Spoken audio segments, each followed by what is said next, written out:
नमस्कार, स्वागत है भक्ति गंगा पर।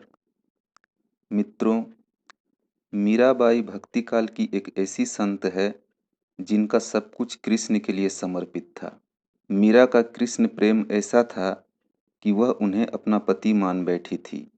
भक्ति की ऐसी चरम अवस्था कम ही देखने को मिलती है। आइए जानें मीराबाई के जीवन की कुछ रोचक बातें। मीराबाई का जन्म सन 1498 में राजस्थान के एक राजपूत घराने में हुआ था। उनके पिता का नाम रतन सिंह और माता का नाम वीर कुमारी था। मीरा कृष्ण की बहुत बड़ी भक्त थी।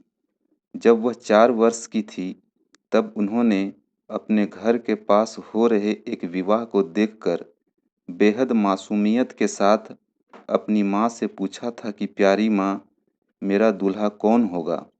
मीरा के इस सवाल पर उनकी माँ ने मुस्कुराते हुए श्री कृष्ण की मूर्ति की तरफ इशारा करते हुए कहा था कि मीरा, श्री कृष्ण तुम्हारे वर होंगे।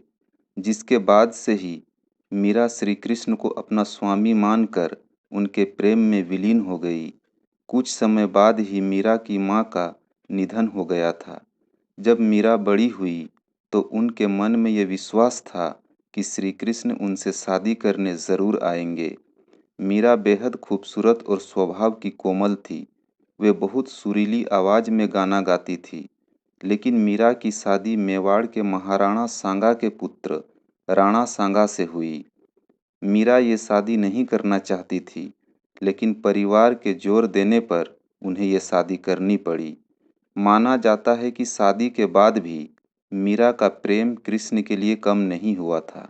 विदाई के समय कृष्ण की वही मूर्ति अपने साथ लेकर गई जिसे उनकी माँ ने उनका दूल्हा बताया था। शादी के बाद मीरा ससुराल के कामकाज पूरे करने के बाद रोजाना कृष्ण के मंदिर जाया करती थी। वहां जाकर वह श्री कृष्ण की मूर्ति की पूजा करती, उनके लिए मधुर आवाज में भजन गाती और नृत्य भी करती थी। मीरा का कृष्ण के लिए प्रेम उनकी ससुराल वालों को बिल्कुल पसंद नहीं था।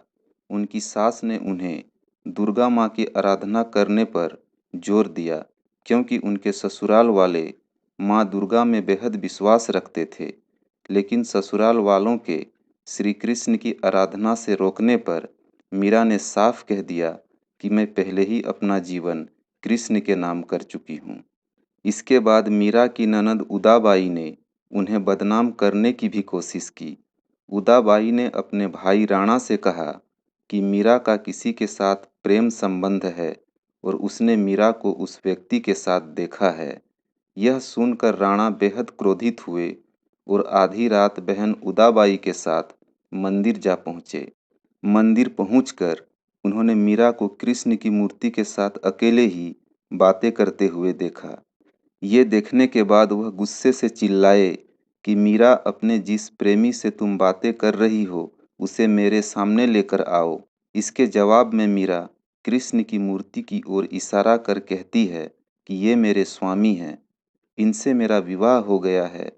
ये सुनने के बाद राणा का दिल टूट जाता है, लेकिन फिर भी वह पूरी श्रद्धा से अपना पति धर्म निभाते हैं और आखिरी सांस तक मीरा का साथ देते हैं। मीरा का देवर विक्रमादित्य चित्तौड़गढ़ के नए राजा के रूप में चुना गया था।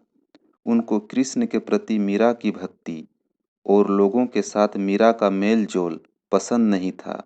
उन्होंने मीरा को मारने के लिए फूलों के हार की एक टोकरी भेजी जिसके अंदर जहरीला सांप था। मीरा ने जैसे ही टोकरी खोलकर देखा तो उसमें कृष्ण की एक खूबसूरत मूर्ति फूलों के हार के साथ पाई।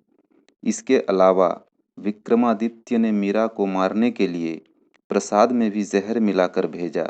मीरा जानती थी कि उस प्रसाद में जहर है, फिर भी मीरा ने वो जहरीला प्रसाद ग्रहण कर लिया, क्योंकि उन्हें विश्वास था कि श्री कृष्ण उनको जहर से बचा लेंगे।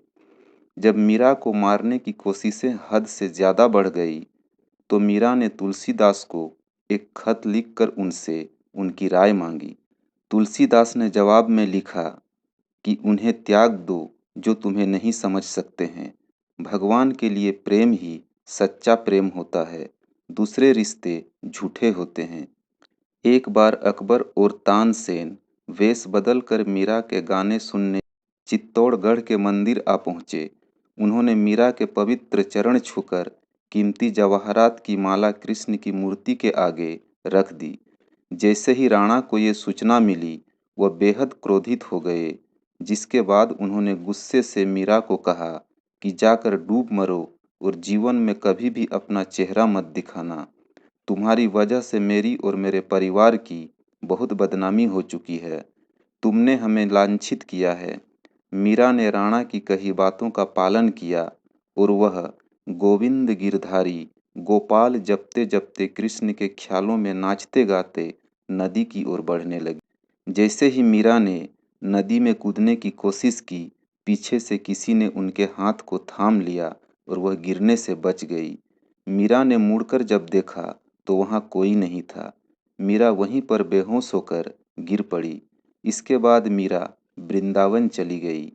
मीरा के वृंदावन चले जाने पर राणा वृंदावन आकर मीरा से माफ़ी मांगते हैं और अपने साथ चलने को कहते हैं, लेकिन मीरा साथ चलने से इनकार कर कहती है कि मेरा जीवन कृष्ण से जुड़ा है। ये सुनने के बाद पहली बार राणा कृष्ण के प्रति मीरा के प्रेम की भावना को समझते हैं और वृंदावन से लौट जाते हैं। अब मीरा वृंदावन से द्वारका चली जाती है। मीरा का मानना था पत्नी का असली घर पति का घर होता है। माना जाता है कि जन्माष्टमी के पर्व पर द्वारका में कृष्ण के मंदिर में मीरा कृष्ण से कहती है, ओ गिरधारी, क्या आप मुझे बुला रहे हैं? मैं आ रही हूँ। मीरा को ये कहते हुए सुनकर वहाँ मौजूद सभी लोग हैरान रह जाते हैं। माना जाता है कि कृष्ण को पुकारते ही मीरा में एक तरह का प्रकाश उत्पन्न हुआ और मंदिर के कपाट खुद बंद हो गए। जब कपाट खुलते हैं तो मीरा की साड़ी कृष्ण भगवान की मूर्ति पर लिपटी हुई होती है, लेकिन मंदिर में मीरा नहीं होती। सिर्फ मीरा और उनकी बांसुरी की आवाज़ सुनाई देती है। माना जाता है कि मीरा कृष्ण की मूर्ति में ही समा गई थी। दोस्तों, अगर यह वीडियो आपको अच्छी लगी हो तो चैनल को सब्सक्राइब कर देना और वीडियो को लाइक, कमेंट, शेयर करना मत भूलना। राधे राधे, जय श्री कृष्ण।